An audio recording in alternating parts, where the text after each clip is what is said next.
आज हम एक ऐसी कहानी की बात करेंगे जो आपका दिल तो छू लेगी पर शायद दिमाग भी घुमा देगी। ये एक ऐसी कहानी है जो प्यार और किस्मत के धागों से बुनी है, लेकिन इसके सेंटर में एक ऐसा राज छुपा है जो आपको आखिर तक सोचने पर मजबूर कर देगा। तो चलिए इस सफर को शुरू करते हैं। कहानी की शुरुआत होती है इस एक लाइन से। मुंबई की बारिश में लोगों को प्यार में डालने का एक अजीब तरीका है। जरा सोचिए, मुंबई की एक तूफानी शाम, आसमान में बिजली कड़क रही है और शहर की लाइटें बारिश से भीगी सड़कों पर नाच रही हैं। माहौल बिल्कुल सेट है कहानी के लिए। तो मिलते हैं हमारे हीरो अर्जुन मल्होत्रा से। कोई 26 साल का एक राइटर है जिसके सपने तो बहुत बड़े हैं, पर सामने है एक खाली पन्ना।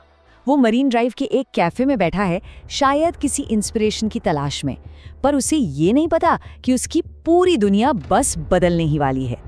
और जिस दिन ये कहानी शुरू होती है ना, अर्जुन का दिन कुछ खास अच्छा नहीं था। असल में उसके पब्लिशर्स ने उसकी नॉवेल को रिजेक्ट कर दिया था, ये कहकर कि यह हकीकत से बहुत दूर है। अब एक राइटर के लिए इससे बुरा क्या हो सकता है। तो बस वो वहीं बैठा था, बाहर बारिश को देखते हुए, और सोच रहा था कि उसकी खुद की हकीकत कितनी फीकी है। और फिर ठीक उसी पल जब वो पूरी तरह से निराश था, वो आई। बारिश से बचने के लिए अपने सिर पर एक स्केचबुक रखे हुए वो भागती हुई कैफे में आई। वो भीगी हुई थी, पर उसकी मुस्कान ऐसी थी जैसे किसी ने एक अंधेरे कमरे में लाइट जला दी हो। अर्जुन के लिए ये शायद लव एट फर्स्ट साइट था। उसने अर्जुन की टेबल पर खाली कुर्सी देखी और वहीं बैठ गई। उनकी बातचीत की शुरुआत हुई बारिश पर एक छोटे से कमेंट से। अर्जुन ने कहा, ज्यादातर लोगों को ये पसंद है। उसने जवाब दिया, सिर्फ फिल्मों में, और उसकी हंसी ने वहां की खामोशी को तोड़ दिया। उसका नाम था मीरा, और बस उसी एक पल में एक कहानी ने जन्म ले लिया था। और बस यहीं से कहानी आगे बढ़ती है। वो एक कैफे मीटिंग उनकी रोज की आदत बन गई। हर शाम वो ही टेबल। ये सिर्फ एक आदत नहीं थी, ये एक रस्म बन गई थी।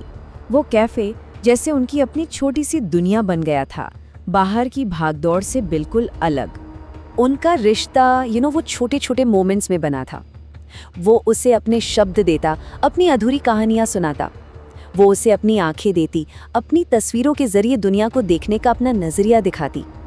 मरीन ड्राइव पर लंबी वॉक, आधी रात को फिल्में देखना और समंदर किनारे बैठकर खामोशी में एक दूसरे का साथ, ये सब मिलकर एक खूबसूरत कहानी बना रहा था। ये जो लाइन है ना, ये उनके रिश्ते का दिल है। एक शाम मीरा ने पूछा कि क्या उनका मिलना बस एक इत्तेफाक था, और अर्जुन का जवाब बहुत ही खूबसूरत था। कुछ लोग हमारे जीवन में मिलने से पहले ही लिख दिए जाते हैं। ये ख्याल कि वो किस्मत से जुड़े थे, उनकी लव स्टोरी की नींव बन गया। मीरा के आने से अर्जुन की जो राइटर वाली गाड़ी रुकी हुई थी ना, वो फिर से चल पड़ी। शब्द जैसे खुद ब खुद आ रहे थे। उसने अपनी रिजेक्ट हुई नॉवेल को फिर से लिखना शुरू किया, लेकिन इस बार उसमें एक हीरोइन थी, एक हीरोइन जो असली लगती थी, और उसका नाम जाहिर है मीरा था। और फिर वो शाम आई जब अर्जुन ने हिम्मत करके अपने दिल की बात कागज पर उतार दी। कांपते हाथों से उसने अपनी नोटबुक मीरा को दी और आखिरी पन्ना पढ़ने को कहा। शब्द बहुत सिंपल लेकिन पावरफुल थे। ये उसका कन्फेशन था, और मीरा का जवाब एक प्यारी सी मुस्कान और 3 शब्द जिसने उसकी दुनिया पूरी कर दी। मैं भी तुमसे प्यार करती हूँ। सब कुछ एक सपने जैसा लग रहा था, है ना? पर जैसा होता है, हर सपने को टूटना होता है। धीरे धीरे अर्जुन को मीरा में कुछ अजीब बातें नजर आने लगीं। छोटी छोटी ऐसी चीजें जो उसकी परफेक्ट दुनिया में दरारें डाल रही थीं। कुछ तो था जो उसे परेशान कर रहा था। ये बस कुछ छोटी मोटी आदतें नहीं थीं, ये कुछ और ही था। उसे फ्यूचर की ऐसी बातें पता होती थीं जो उसे नहीं पता होनी चाहिए, जैसे कि उसकी किताब कब पब्लिश होगी। एक बार उसने अर्जुन को एक तेज रफ्तार ट्रक से बचाया और इसे किस्मत का खेल कहकर टाल दिया। उसने कभी अपने पास्ट के बारे में बात नहीं की, और वो कैमरे से ऐसे दूर भागती थी जैसे वो कोई भूत हो। हर सुराग अर्जुन के दिमाग में एक नया सवाल खड़ा कर रहा था। और फिर ठीक 3 महीने बाद सब कुछ बदल गया। एक शाम मीरा बहुत चुप थी। एक अजीब सी खामोशी थी उसके चेहरे पर, जैसे तूफान से पहले की शांति। उसने अर्जुन को एक चेतावनी दी, और उसे पता भी नहीं चला कि ये उन दोनों की आखिरी बातचीत होने वाली है। उसने अर्जुन को एक सील बंद लिफाफा दिया और कहा, जब मैं चली जाऊं तब इसे खोलना। अर्जुन को लगा ये कोई मजाक है, और वो हंस पड़ा। पर मीरा की आंखों में कोई मजाक नहीं था, वो बिल्कुल सीरियस थी। और उसने अर्जुन से एक वादा लिया, मुझे ढूंढने की कोशिश मत करना। अगली शाम कैफे में उसकी कुर्सी खाली थी। अर्जुन ने फोन किया, स्विच ऑफ। वो घबराकर उसके अपार्टमेंट भागा, लेकिन वहां कमरा बिल्कुल खाली था। कोई सामान नहीं, कोई कपड़े नहीं, कोई निशान तक नहीं कि वहां कभी कोई रहता भी था। वो बस गायब हो गई थी। पर डरावनी बात सिर्फ उसका गायब होना नहीं थी। सबसे खौफनाक बात तो ये थी कि जैसे वो कभी थी ही नहीं। कैफे के मालिक को वो याद नहीं थी। अर्जुन के फ़ोन से उसके मैसेज गायब हो गए थे। ऐसा नहीं था कि लोग उसे भूल गए थे, ऐसा था जैसे हकीकत खुद को दोबारा लिख रही थी और उसे मिटा रही थी।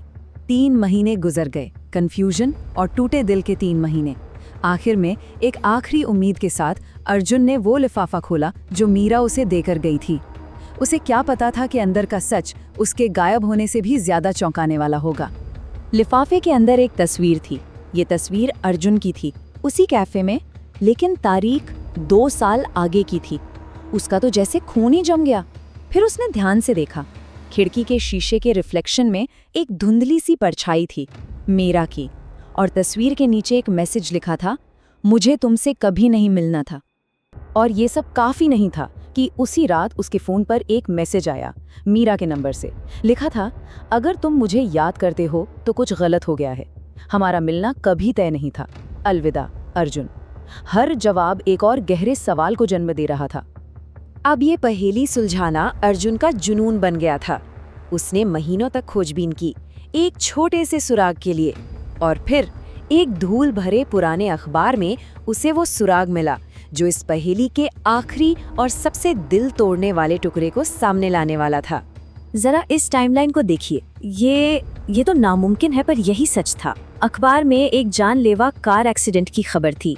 पीड़ित का नाम मीरा कपूर और एक्सीडेंट की तारीख जिस दिन वो अर्जुन से कैफे में मिली, उससे ठीक एक दिन पहले। अर्जुन उससे उसकी मौत के एक दिन बाद मिला था।